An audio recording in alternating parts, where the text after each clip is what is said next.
People have to understand that gerontology is a very broad field that encompasses the social sciences, the health sciences.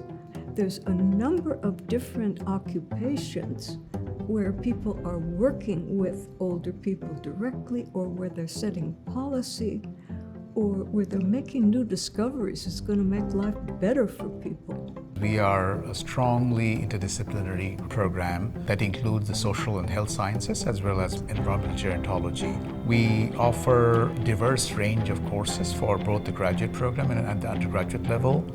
But more broadly, we want our students to appreciate the importance of where we are currently, which is the historic time of population aging, and we need to change, modify our social and health systems to make the most of the demographic shift that is happening. I'm working on Mobility Access and Participation MAP project, which is looking at mobility, access and participation of persons with different kinds of disability, like assistive technology, looking at also people vision and hearing issues, as well as early cognitive decline. The Gerontology Research Centre's flagship research project is the Canadian Longitudinal Study of Aging. The CLSA is the largest research platform of its kind in Canada and one of few in the world collecting data on cell to society. Gerontology has evolved over time to address different kinds of social, behavioral, psychological intersectionality, bringing in equity, diversity, inclusion in the mix of gerontology. So now we are seeing older adults as more dynamic people, as well as people at intersections. Now more than ever, we're very aware of the unique needs of older adults. I think COVID-19 has really brought that to the forefront. Unfortunately, I think we have left older adults out of the conversations of most table discussions, especially in terms of policy. So I think now more than ever in a post-pandemic world, we're kind of trying to fill that gap.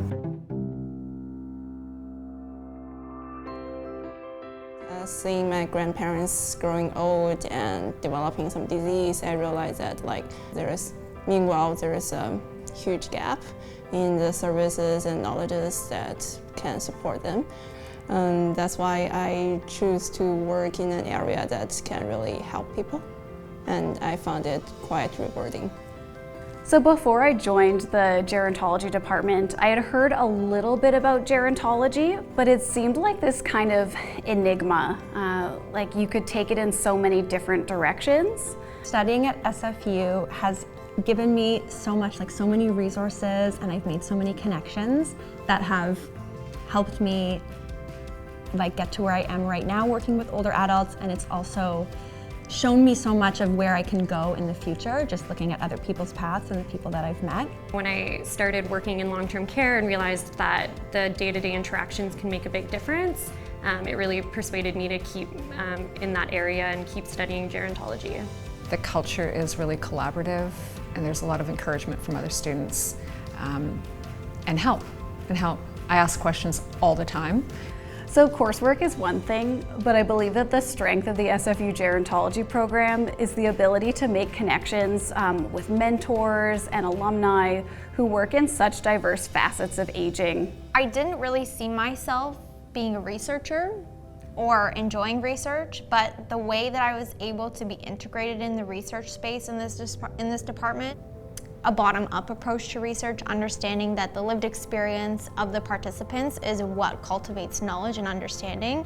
And I think that changed my entire perception on what research is. Taking both qualitative and quantitative classes really forces you to learn all aspects of research, as well as having a good theoretical basis to understand gerontology as a whole, while also learning how to communicate and doing a lot of interdisciplinary work with different professors in all different areas. So you get an overall experience of gerontology.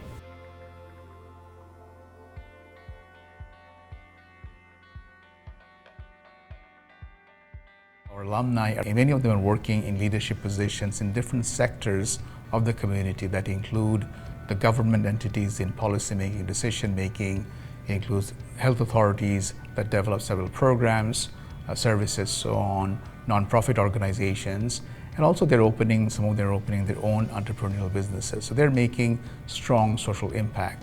they can start to make connections between what they think are more personal issues with their families to larger public domains, depending on where their career paths go, I think having the kinds of skills and knowledge that they gain from a multi or interdisciplinary kind of a lens can really help them to become more compassionate and socially engaged citizens. I think people come into the field of gerontology to really make a difference in society.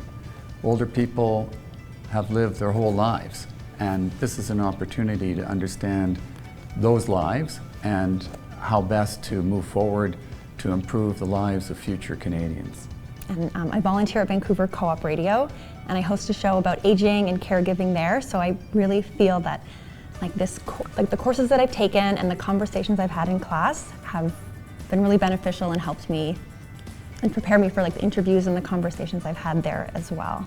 I was doing a placement with TD Bank, and I was interested in doing social research for the bank, and I was always drawn to families and aging, and that's when I realized that there's so many unmet needs for older adults in terms of social issues.